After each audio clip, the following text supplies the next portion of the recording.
Sabbath 30, Torah portion Behar Sinai, which means on Mount Sinai in Hebrew, from the priestly order, Division 16, Immer. From the Torah, we have Leviticus chapter 25, verse 1 through chapter 26, verse 2. Yahweh then spoke to Moses at Mount Sinai, saying, "Speak to the sons of Israel and say to them, when you come into the land which I am giving to you, then the land shall have a Sabbath to Yahweh. 6 years you shall sow your field, and 6 years you shall prune your vineyard and gather in its produce. But during the 7th year the land shall have a Sabbath rest, a Sabbath to Yahweh. You shall not sow your field nor prune your vineyard. What grows of its own accord from your harvest you shall not reap, and your grapes of untrimmed vines you shall not gather. The land shall have a sabbatical year. And the Sabbath produce of the land shall be for food, for you and your male and female slaves, and your hired man and your foreign resident, those who sojourn with you. Even your cattle and the beasts that are in your land shall have all its produce to eat. You are also to count off 7 Sabbaths of years for yourself, 7 times 7 years, so that you have the time of the 7 Sabbaths of years, namely 49 years. You shall then sound a ram's horn abroad on the 10th day of the 7th month. On the day of atonement you shall sound a horn all through your land. You shall thus set apart as holy the 50th year and proclaim a release through the land to all its inhabitants. It shall be a jubilee for you, and each of you shall return to his own possession of land, and each of you shall return to his family. You shall have the 50th year as a jubilee. You shall not sow, you shall not reap what grows of its own accord, you shall not gather in from its untrimmed vines. For it is a jubilee, it shall be holy to you. You shall eat its produce out of the field. On this year of jubilee, each of you shall return to his own possession of land. If you make a sale, moreover, to your companion or buy from your friend's hand, you shall not mistreat one another.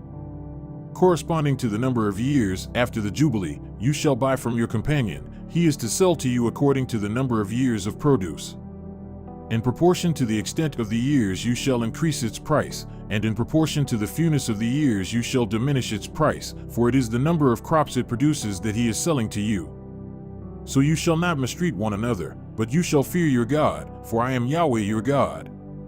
You shall thus observe my statutes and keep my judgments, so as to do them, that you may live securely on the land. Then the land will yield its fruit, so that you can eat your fill and live securely on it. But if you say, "What are we going to eat on the 7th year, if we do not sow or gather in our produce?" then I will command my blessing for you in the 6th year, that it will bring forth the produce for 3 years. So you shall sow the 8th year and eat old things from that produce, eating the old until the 9th year when its produce comes in. The land, moreover, shall not be sold permanently, for the land is mine, for you are but sojourners and foreign residents with me. Thus for every piece of land of your possession, you shall provide for the redemption of the land. If a brother of yours becomes so poor he has to sell part of his possession of land, then his nearest kinsman redeemer is to come and redeem what his brother has sold. Or in case a man has no kinsman redeemer, but recovers his means and finds sufficient payment for its redemption, then he shall calculate the years since its sale and return the balance to the man to whom he sold it, and so return to his possession of land. But if he has not found sufficient means to return it to himself, then what he has sold shall remain in the hands of its purchaser until the year of Jubilee, but at the Jubilee it shall revert, that he may return to his possession of land. Likewise, if a man sells a house for habitation in a walled city, then his redemption right remains valid until a full year from its sale. His right of redemption lasts a full year. But if it is not redeemed for him within the space of a full year, then the house that is in the walled city passes permanently to its purchaser throughout his generations. It does not revert in the Jubilee. The houses of the villages, however, which have no surrounding wall, shall be considered as open fields. They have redemption rights and revert in the Jubilee. As for cities of the Levites have a permanent right of redemption for the houses of the cities which are their possession. What, therefore, belongs to the Levites may be redeemed, and a house sale in the city of their possession reverts in the Jubilee, for the houses of the cities of the Levites are their possession among the sons of Israel. But pasture fields of their cities shall not be sold, for that is their perpetual possession. Now if a brother of yours becomes poor and his means with regard to you falter, then you are to sustain him, like a sojourner or a foreign resident, that he may live with you. Do not take usurious interest from him, but fear your God, that your brother may live with you. You shall not give him your silver at interest nor your food for gain. I am Yahweh your God, who brought you out of the land of Egypt to give you the land of Canaan and to be your God. If a brother of yours becomes so poor with regard to you that he sells himself to you, you shall not subject him to a slave service. He shall be with you as a hired man, as if he were a foreign resident. He shall serve with you until the year of Jubilee. He shall then go out from you, he and his sons with him, and shall return to his family, that he may return to the possession of the land of his fathers. For they are my slaves whom I brought out from the land of Egypt. They shall not be sold in a slave sale.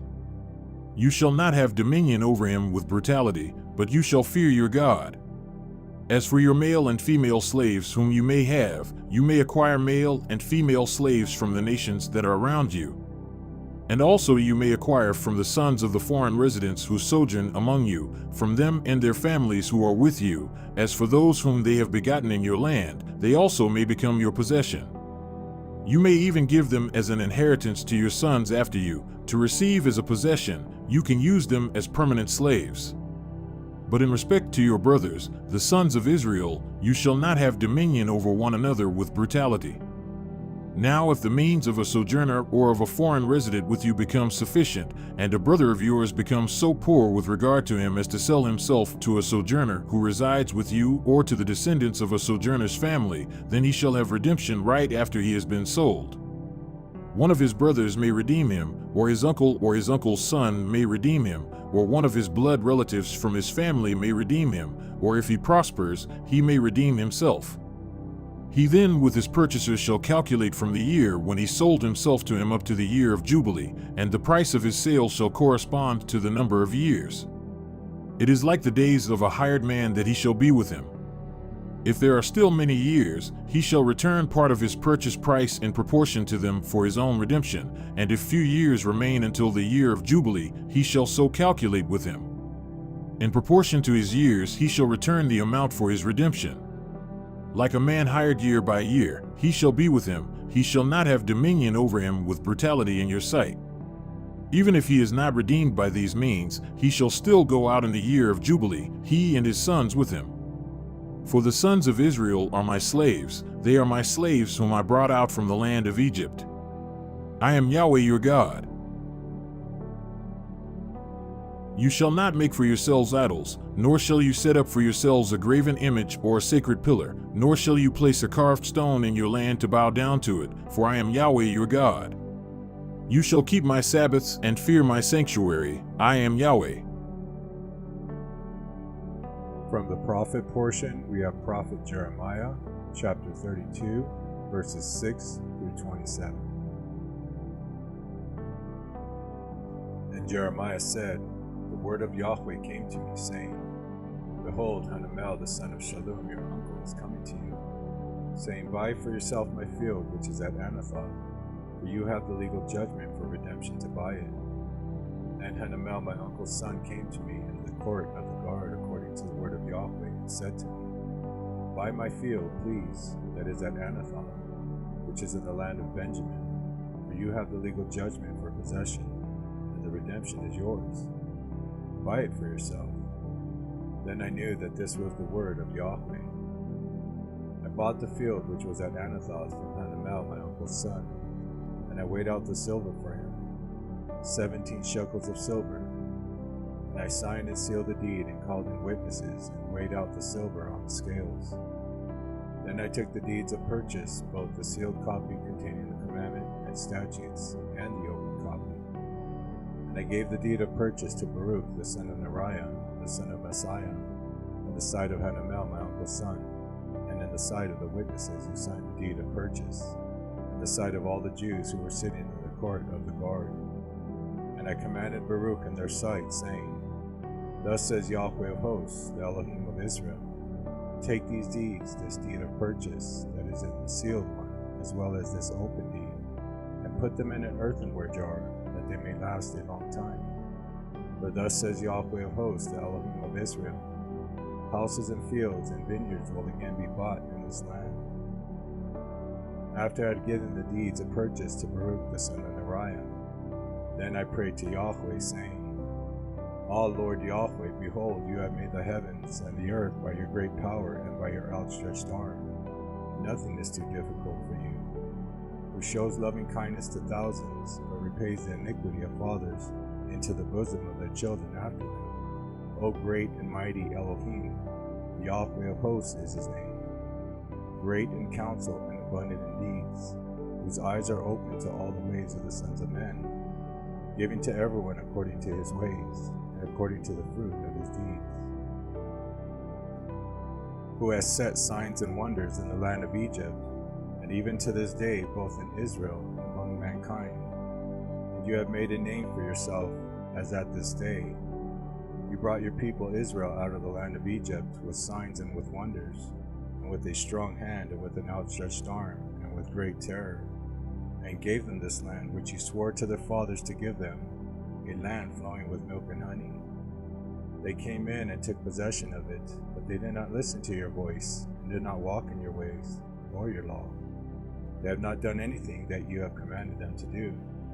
Therefore you have made all this harmful evil come upon them. Behold, the siege ramps have come to the city to capture it, and the city is given into the hand of the Chaldeans who fight against it, because of the sword, the famine, and the pestilence. And what you have spoken has happened, and behold, you see it. And you have said to me, O Lord Yahweh, buy for yourself the field with money and call in witnesses. But the city is given into the hand of the Chaldeans. Then the word of Yahweh came to Jeremiah, saying, Behold, I am Yahweh, the Elohim of all flesh.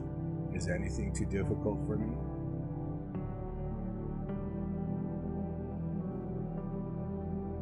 From the Renewed Covenant, we have the book of Hebrews, chapter 4, 1 through 13. The believer's rest. Therefore, let us fear, lest while a promise remains of entering his rest, any one of you may seem to have fallen short of it.